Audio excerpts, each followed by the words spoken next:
Better. Kang Edwin Sumarga, nama asli ya Kang ya? Ya. Bukan nama alias. Asli pakai sound itu. Kalau partai itu tidak ada niat untuk jadi pembeda, berhentilah jadi partai. Sekeranjang kebenaran akan dikalahkan oleh segenggam kekuasaan.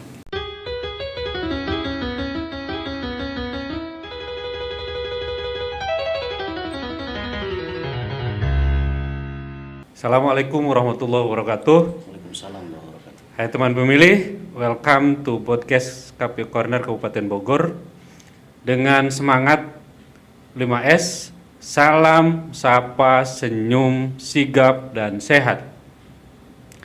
Mari kita wujudkan pemilu dan pemilihan yang lebih baik di Kabupaten Bogor. Masih bersama saya, Asep Saiful Hidayat, di Jalan Tegar Beriman nomor 35. Dan kali ini kita akan berbincang dengan Kang Edwin Sumarga, Ketua DPC PKP Kabupaten Bogor.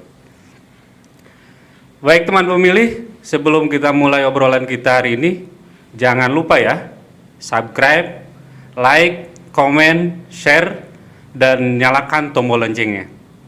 Serta follow semua akun media sosial KPU Kabupaten Bogor di bawah ini.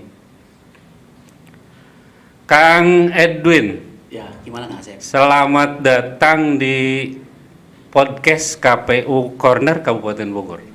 Terima kasih. Siap. Saya sudah diundang ke KPUD Kabupaten Bogor nih. Siap. Salam better. Udah punya salam lagi kita Kang ya. Selain salam-salam biasanya, Iya. nah, salam better ini mudah-mudahan menjadi salam penyemangat penggelora demokrasi di Kabupaten Bogor. Oke. Apa kabar Kang?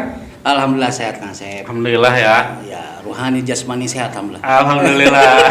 Meskipun pada kondisi yang seperti ini Ya, tetap ya. kita harus senantiasa menjaga kesehatan ya. Betul. Jadi di masa-masa Covid kayak gini kita mesti menjaga kesehatan, terus selalu upaya untuk hidup riang gembira itu yang bisa dilakukan kan gitu.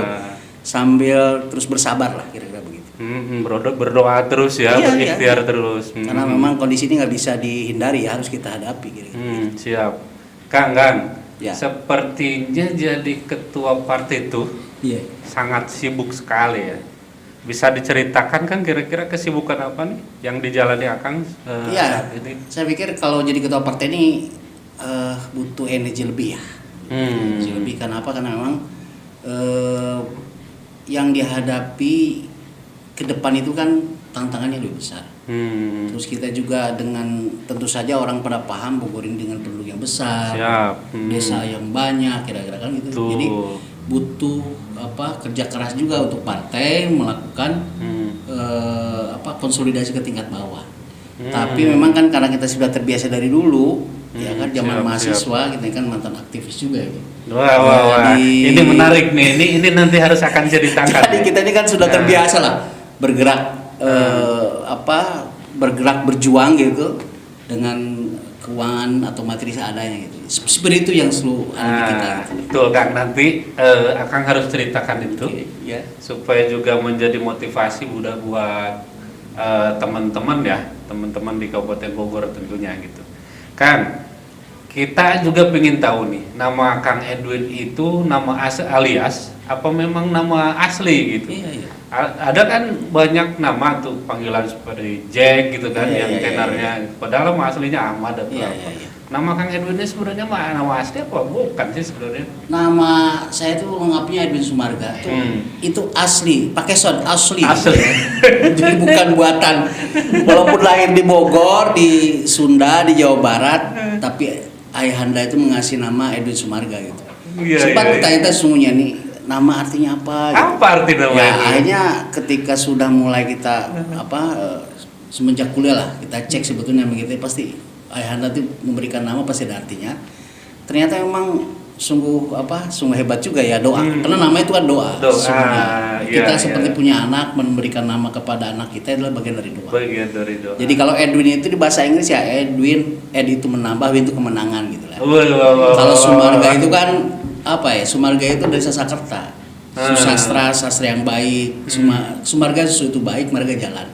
Tuh. Jadi kalau di bahasa Arab kan, karena saya orang Sunda, kalau di bahasa Arab kan, jadi ziyadatul falah sirotol mustaqim kira begitu. Wah, luar biasa. Ya. Nama yang bagus ya kan. Iya iya. Jadi di balik nama itu juga menggelora Ya. jiwa pejuang yang harus pada akhirnya dari perjuangan itu melahirkan kemenangan. Gitu. Ya, ya. Mudah-mudahan. Mudah-mudahan. Kang tinggal di mana kan? Saya ini di Cigombong. Jadi Cigombong. semenjak Jadi Bogor Selatan. Bogor ya, Selatan, Pak? Bogor Selatan. Jadi Cigombong itu tempat lahir beta dan tempat mati beta juga ya.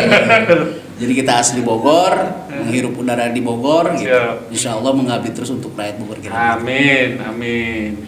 Terus kalau Kantor kita di perumahan di dekat kantor PDAM ya, di perumahan. Di mana? di Cibinong sini ya. Apa? Geraha ya. Di Cibinong sini. Ya. Akan tiap hari ke kantor. Enggak lah. Jadi kadang-kadang dalam seminggu itu kita 2-3 kali lah ke kantor. 3 kali. Dan itu memang menjadi rutinitas buat Partai PKB, memang rapat dalam seminggu itu bisa 2-3 kali. Karena bagi saya ruh organisasi itu adalah ketika kita mampu intensif untuk berdiskusi gitu dengan teman-teman di internal organisasi Dan mampu menggerakkan semangat juang teman-teman ya Kang ya. Kebayang saja kalau dari selatan harus tiap hari kan. Kalau dulu ya. Kalau sekarang mungkin dengan adanya jalur tol Bocimi hanya membutuhkan waktu kurang lebih 30 menit sudah bisa nyampe. Kalau dulu sepertinya harus ini nih. Iya. Harus waktunya terlalu banyak waktu. Kalau Cigombong ini udah kota lah. Karena ini. ciri-ciri kota itu adalah daerah yang sudah kena tol kira-kira begitu. Nanti Bogor Barat inilah nyusul. Supaya nggak macet terus ya Kak Asep. Siap. Kang nih, boleh diceritakan kenapa sih di diri Akang itu menggelora semangat politiknya ya? Karena orang kan bisa jadi ada latar belakang yang mengiringi itu semua. Kalau hari ini Akang terkenalnya kira-kira sebagai sosok ini politik gitu. Ya, maka apakah jiwa berpolitik hari ini Akang itu datang secara tiba-tiba ataukah memang dari awal itu sudah dibentuk gitu kan? Jadi gini, Kang Asep, saya pikir tidak ada sesuatu yang tidak disengaja. Semuanya by design. Siap. Kalau dalam perspektif keagamaan ada yang namanya kulli syai'in mustator. Jadi sesuatu pasti ada didesain betul. Siap. Jadi gini, darah politik saya ini kan saya ketika saya cek itu ternyata memang ada genetik dari orang tua. Gitu. Orang tua dulu juga aktivis, kemudian tidak terasa. Dari siapa bapak? Dari bapak. Dari bapak dulu aktivis. Jadi kemudian terasa lah ketika kita kuliah, ya kan? Kita kan tahu sendiri tahun 97-98 ini ruang demokrasi di Indonesia kan tertutup. Lagi represifnya zaman Orde Baru itu kan. Nah, tidak terasa sesungguhnya ketika saya melakukan bergerak di aktivitas kemahasiswaan, kita melakukan perlawanan terhadap rezim yang otoriter kira begitu. Padahal itu sudah memasuki dunia politik kira. Dan tidak terasa kan. Akhirnya memang itu terbawa sampai tahun 99. Nah, ini nih. Jadi entry point ini di tahun 99 saya pikir tanggal 21 Mei 98 ya kalau tidak salah Pak Harto itu turun. Kemudian di situ ruang demokrasi dibuka gitu. Nah, saya adalah bagian yang hari ini sampai hari ini di PKB itu dari tahun 99. Jadi semenjak lahir, saya mengevaluasi kemarin, saya sudah 23 tahun saya di PKB. 23 tahun tidak pernah Kang. Nah, pertanyaan selanjutnya gini. Kenapa akhirnya Akang itu menjatuhkan politik ke PKB? Padahal kan partai Islam itu tidak hanya PKB. Ada P3 di situ. Ada PAN misalnya di situ kan. Kemudian yang ke sini ada PKS gitu. Kenapa hati Akang itu malah jatuhnya ke PKB? Oh iya. Gini, karena semangat perlawanan dari 978 semangat perlawanan terhadap rezim waktu itu kita mempunyai tokoh panutan yaitu Al-Maghfurullah Kiai Haji Abdurrahman Wahid. Karena beliau ada simbol perlawanan terhadap otoritarian. Siap. Kemudian kita bagian dari yang mengikuti beliau, dan saya aktif di PMI, Kang Asep, Siap. Pergerakan Mahasiswa Islam Indonesia.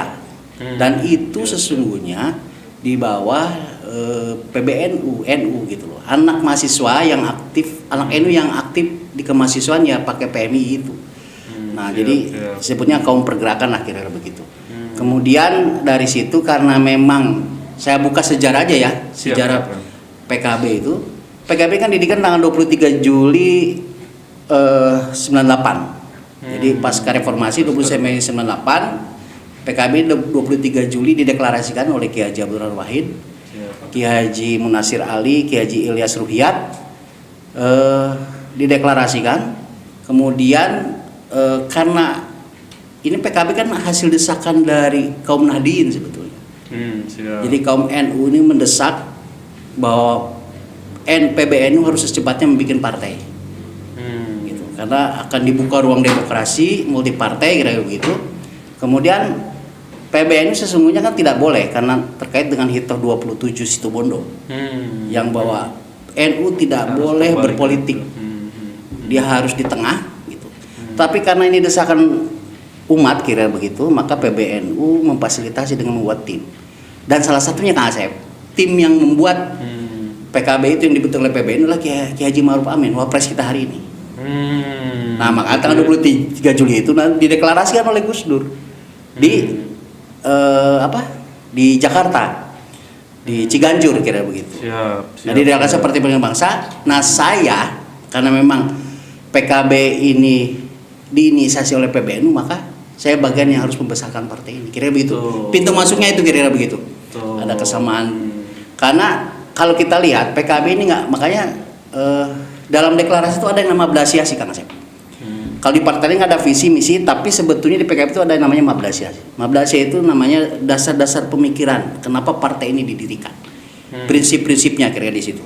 Siap. Nah, siap. dalam Mabdasiasi Itu yang membuat Akang akhirnya semakin ingin berjuang di sini ya, di partai ini ya. oh iya. Karena memang Mabdasiasi ini sama copy paste-nya dengan apa yang saya terima diajarkan ketika di PMI atau di NU. Bayangin, Siap. dalam Mabdasiasi PKB itu ada yang namanya ukhuwah watoniyah, persaudaraan dalam bernegara, satu tanah air, uwah insaniyah, ukhuwah diniyah. Itu masuk dalam pikiran-pikiran saya, dan ini yang cocok menurut saya di partai gitu. Siap. PKB ini Mas. Dan hari ini dikatakan berhasil karena akan didaulat sebagai ketua DPC PKB Kabupaten Bogor ya. Untuk periode pertama, periode kedua kan? Saya periode kedua Kang Asep. Udah periode kedua sekarang ya. Kedua. Terus Kang, kira-kira bicara profil partai tadi mungkin sudah ya. Oke. Kemudian visi misi di partai di Kabupaten Bogor untuk PKB kira-kira gimana nih menghadapi, katakanlah kalau di tahun 2024 itu kita akan menghadapi hajat yang luar biasa besar. Itu dua kontestasi dalam satu waktu ini ya. Kira-kira nih Kang, apa persiapan yang sudah yang akan dilakukan atau yang sudah dilakukan ataupun yang akan dilakukan oleh partai PKB dalam menyongsong itu di pemilu 2024? Oke. Saya yakin semua partai akan mempunyai strategi masing-masing. Siap. Tetapi saya melihat bahwa plat ya sama, rata-rata memang setiap partai hari ini sudah berkonsolidasi, membenahi struktur kira begitu. Siap. Karena memang beban berat partai ini di tahun 2024 tantangan yang hadapi itu akan lebih berbeda gitu. Karena memang di situ terkait dengan Undang Nomor 7 2017, 10 2016 gitu kan. Jadi pemilu pilkada dengan pilpres pilgub di satu tahun kan itu. Ya. Itu memang tetapi bahwa kami ini sudah kita lakukan hari ini, bagaimana kita bisa membuat jejaring sampai ke tingkat basis. Karena Kang Asep ini, politik tidak hanya sekedar kekuasaan itu dalam pemikiran-pemikiran saya. Siap. Jadi politik itu intinya adalah sebetulnya sesuai dengan fungsi-fungsi partai politik lah. Sebagai sarana edukasi masyarakat, bagaimana cara memilih yang baik kira-kira begitu. Ya kan? Sebagai ruang agregasi dan artikulasi politik gitu. yang terpenting juga sebetulnya partai politik itu berfungsi sebagai rekrutmen pemimpin. Ini yang penting yang harus disosialisasikan Jalur kepada itu masyarakat ya. ya. Makanya ruang yang harus dipakai oleh partai politik adalah bagaimana membuat struktur sampai ke tingkat desa bila perlu tingkat RW. Bila memberikan pemahaman kepada mereka bagaimana mereka mencari pemimpin yang baik gitu loh. PKB sedang melakukan itu. Sedang dan akan berlanjut sampai tahun 2024 konsolidasi kita gitu. Jadi gini Kang Asep, setiap partai pasti punya target paling tinggi untuk jadi pimpinan daerah. Kalau partai itu tidak ada niat untuk jadi pimpinan, berhentilah jadi partai. Kenapa gini? Didirikan partai itu sebenarnya gini. Saya ada gium Kang Asep. Sekeranjang kebenaran akan dikalahkan oleh segenggam kekuasaan. Itu yang sesungguhnya pintu masuk ketika saya dulu juga masuk karena gini. Ketika kita punya berbusa-busa kebenaran, ya, tapi tidak pernah berkuasa, ya tidak pernah merubah apapun gitu. Tapi ketika berkuasa maka kita bisa merubah apapun kira-kira dengan kebijakan politik. Banyak hal yang bisa dilakukan itu ya. Iya. Nah itu yang saya lihat bahwa kalau saya punya asumsi pendapat lain itu gini. Kasta yang bisa paling tinggi itu kasta politisi. Maaf ya, tidak ini mah sekedar sebuah obrolan biasa. Karena kasta politik itu sesuai dengan hadis man ro'a minkum munkaran falyughayyirhu biyadihi, dengan kekuasaan. Ini kasta politik. Tapi juga bisa kasta paling rendah kalau jadi politisi yang nggak benar gitu loh. Koruptor tersebut betul kan? Politisi yang koruptor itu kan hancur ke jurang paling bawah itu. Tapi kalau dia benar maka menjadi kasta paling tinggi ya. Paling tinggi dalam hadis begitu Kang Asep. Jelas. Man ro'a minkum munkaran falyughayyirhu biyadihi. Rubah dengan tangan, dengan kekuasaan gitu. Kalau enggak tidak sanggup dengan lisan, kalau enggak sanggup dengan hati gitu. Nah model Kang Asep, saya teman-teman aktivis kan biasa untuk dengan merubah sesuatu dengan tangan gitu. Maka saya sarankan anak muda hari ini, nah ini Kang Asep. Tantangan politik tadi saya 2024 sebetulnya tantangan politik kita itu sebetulnya bagaimana melakukan edukasi politik terhadap anak-anak muda. Penting Kang Asep itu sebetulnya. Karena pemilih anak muda itu banyak. Luar biasa Kang Asep.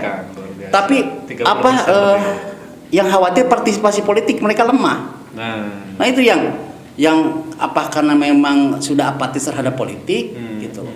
Ini yang kerja bersama menurut saya antara kita semua. Gitu. Karena suksesnya pemilu menurut saya ada 3 variabel Kang Asep ya. Yang saya lihat itu. Bagaimana partai politik yang punya visi kuat segala macam, penyelenggara pemilu ngakang ini. Kalau saya lihat optimis kalau Bogor nih sudah terdepan KPU-nya saya pikir dengan tadi saya mungkin kawan-kawan voters kita panggil aja kawan-kawan kawan-kawan better ini. Saya tadi diajak sama Kang Asep keliling itu. Jadi KPU Bogor ini udah hebat, punya ruang bagaimana masyarakat bisa mengakses informasi pemilu, itu bagian dari yang penting menurut saya. Karena memang anak muda kan senangnya di gadget nih. Tapi dengan hari ini saya punya optimisme besar lah bahwa pemilu berkualitas ke depan itu antara partai politik, penyelenggara dengan pemilih kan akan siap. Banyak hal ya. Tadi Kang Edwin sudah menyampaikan kita, jadi kepedesaran kita terhadap Akang sudah terjawab nih. Terutama ternyata lahirnya Akang itu dan hari ini memimpin di DPC juga bukan serta merta tapi melalui perjuangan dan intihad yang begitu luar biasa ya. Dan harapan-harapannya dan pesan-pesannya bagi generasi muda juga sudah disampaikan. Kang Edwin, terima kasih nih. Ya saya sama-sama Kang Asep. Ya, sudah izin juga mungkin ya. Saya ingin menyampaikan beberapa hal kaitan dengan KPU Kabupaten Bogor yang saat ini sedang mengembangkan Project Better. Gitu. Tadi seperti yang sudah dipandu oleh rekan-rekan kita gitu, bahwa Bogor Better ini akronim dari Bogor Elektoral, Teknologi dan Riset. Sebuah proyek riset dalam bentuk pemanfaatan teknologi yang menurut kita hari ini sangat penting nih. Kaum milenial misalnya yang hampir sebagian hidupnya itu dihabiskan untuk bersentuhan dengan gadget, Ya. gadget sampai saat ini. Maka kita juga melihat kondisi ini perlu kita coba cari jalan supaya bisa bermanfaat nih, bisa langsung menyentuh terutama ke segmentasi yang saya akan sampaikan tadi. Tidak hanya kaum kolonial dalam bahasa kita, kaum milenial juga ini harus kita cerahkan. Kemudian proyek Better ini dimulai tadi sejak 2020 kita sudah coba menginisiasi itu Kang. Ya. Melihat peluang ini maka kita coba berpikir bergegas untuk bagaimana caranya bisa lebih efektif lagi gitu menyampaikan pesan kepada masyarakat. Memanfaatkan platform web dan Android untuk support KPU Kabupaten juga kota di Provinsi Jawa Barat yang melaksanakan pilkada juga kemarin kita sudah ada Pangandaran ya di pilkada 2020 kita menggunakan Project Better yang kita ciptakan, kemudian Tasik, kemudian juga Cianjur, Sukabumi gitu, itu kabupaten kota yang sudah menggunakan produk kita. 4 hal dari Better tadi ada Bogor electoral map, yang tadi peta politik Kabupaten Bogor ada semua di situ. Iya. Akang mau lihat apa, Betul. mau lihat posisi di mana, gitu di tempat Akang, kemenangannya seperti apa, seberapa besar itu ada di situ, tinggal dilihat saja. Kemudian yang keduanya juga ada Bogor Electoral Information System. Jadi data pemilih ada si coklitnya gitu. Kemudian hasil penghitungan ada pot simulator atau si pitung gitu, dan hal-hal yang lain juga ada di kita. Jadi sedang terus diinovasi untuk lebih bisa inilah masyarakat Kabupaten Bogor itu bisa lebih mudah. Ketiga juga ada Bogor Electoral Game, karena segmentasi kita tidak hanya pemilih kolonial tadi, tapi mahasiswa, kemudian pelajar gitu. Kita ingin juga mereka belajar berdemokrasi. Gitu. Maka konten-kontennya juga harus kita sesuaikan. Gitu. Tidak yang semuanya serius, tapi ada hal-hal yang bisa menarik untuk mereka. Kemudian yang keempatnya juga ada Bogor Electoral Research. Jadi tiap tahun kita sedang coba berusaha untuk melakukan riset. Itu kan tahun kemarin kita menyiapkan menyelesaikan buku perjalanan pemilu di Kabupaten Bogor sudah. Tahun ini kita sedang juga menyelesaikan riset logistik. Yang seperti kita tahu logistik Kabupaten Bogor itu menjadi hal yang terbesar di Indonesia, tidak hanya di Indonesia barangkali gitu ya. Cara manajemen logistiknya kan ini luar biasa kalau tidak kita tata dari jauh-jauh hari. Makanya kita di tim ini di tahun ini sedang menyelesaikan riset dalam bentuk penyelesaian di penataan logistik. Kira-kira itu Kang ya, apa inovasi-inovasi yang sedang kita lakukan. Kaitan itu kira-kira ada masukan nggak Kang? Perbaikan buat kita nih. Setelah Kang tadi lihat lah. Iya. Pertama gini, bahasa Sunda ya kata regreg gitu. Ya kan? Regreg. Tadinya apa ya? Saya pikir maaf nggak, ada sedikit kesulitan di kita itu bagaimana membuat kesadaran politik di anak muda. Karena anak muda harus memahami bahwa ini kesadaran politik mereka, kesadaran politik penting gitu. Mereka menjadi pemilih yang baik gitu, terus dia paham bagaimana cara memilih pemimpin, kira begitu. Tapi dengan model yang dilakukan oleh KPUD hari ini saya mengapresiasi betul. Jadi kalau saya jempolnya bisa 5 biji, kasih jempol 5 deh buat siapa? Buat KPUD gitu. Karena tugas-tugas partai harusnya partai semua hari ini berterima kasih kepada KPUD Bogor. Ada peran-peran partai yang hari ini diambil alih atau dibantu lah dibantu oleh KPUD.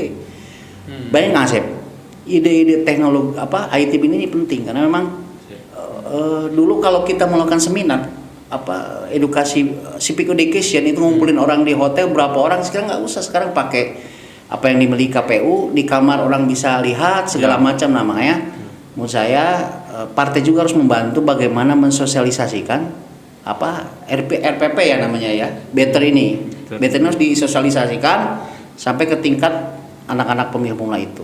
Nah saran saya Kang Asep tadi siap. nanti mungkin yang harus salah satunya tamu harus dipanggil itu anak muda yang sukses di politik. Kita punya teman-teman yang di DPRD, testimoni itu penting, di DPRD itu punya teman-teman yang anak muda yang sudah apa-apa cerdas, cara berpolitiknya lurus, beradab kira-kira begitu. Nah ini harus diundang mereka menurut saya. Biar anak muda masukan di luar kita. sana mereka melihat ada ruang yang bisa mereka isi kira-kira begitu. Lalu mereka punya minat politik yang tinggi nantinya gitu. Siap. Kemudian juga mungkin saya usulkan juga nanti mengundang dengan model-model misal sosialisasi dengan anak muda sekarang itu musik segala macam. Dan sekali Kang Asep saya coba tuh melakukan podcastnya di kafe kan gitu. Menarik kira-kira begitu. Menarik kan? Jadi memang anak muda terus diajar seperti itu kira-kira. Lebih santai. Ya. Tapi saya terima kasih ke KPUD sudah membantu, salah satu peran partai dibantu oleh KPUD. Dan memang Kang Asep menurut saya kalau Bogor terdepan itu tidak aneh Kang Asep. Dan memang harus gitu. Karena Bogor ini harus kita harus kita jaga karena punya peradaban yang hebat. Pernah berdiri di pejajaran kerajaan, jadi pusat kerajaan kira-kira. Jadi kalau nggak aneh KPU Bogor hari ini sudah terdepan. Gitu. Terus pembangunan Bogor juga hari ini terdepan gitu. Siap. Kopi tidak pernah merubah pembangunan yang ada di Bogor. Jadi jalan terus. Ya. Saya bersyukur saya hari ini sebagai pendukung pemerintah karena saya pengusung Bu Ade Munawaroh gitu. Ada Sami Sade. Itu bagi saya terobosan yang hebat. Gitu. Membangun daerah ini harus dari desa. Gitu. Kalau desa maju maka pembangunan itu akan desa maju akan terlihat perkembangannya. Jadi itu Kang Asep saran saya. Jadi libatkan teman-teman semua stakeholder lah kira-kira begitu. Apalagi anak muda gitu. Ya, terima kasih nih Kang nih. Saya yang sangat berterima kasih nih. Banyak hal. Ini katanya PKB ini partai pertama nih yang diundang nih ya. Yang podcast ini kan ya. Bukan karena nomor 1 partainya kan. Kata memang akan menjadi nomor 1 depan itu. Makasih Kak Asep ya sudah mengundang PKB. Siap Kang. Baik teman memilih, demikian obrolan kita dengan Kang Edwin Sumarga, nama asli ya Kang ya? Ya. Bukan nama alias. Asli pakai asli. Ketua DPC PKB Kabupaten Bogor. Nantikan episode broadcast Kabupaten Bogor yang lainnya. Akhir kata atas nama seluruh tim KP Corner yang bertugas kami pamit undur diri. Wassalamualaikum warahmatullahi wabarakatuh. Salam better. Better 3 kali Kang. Better.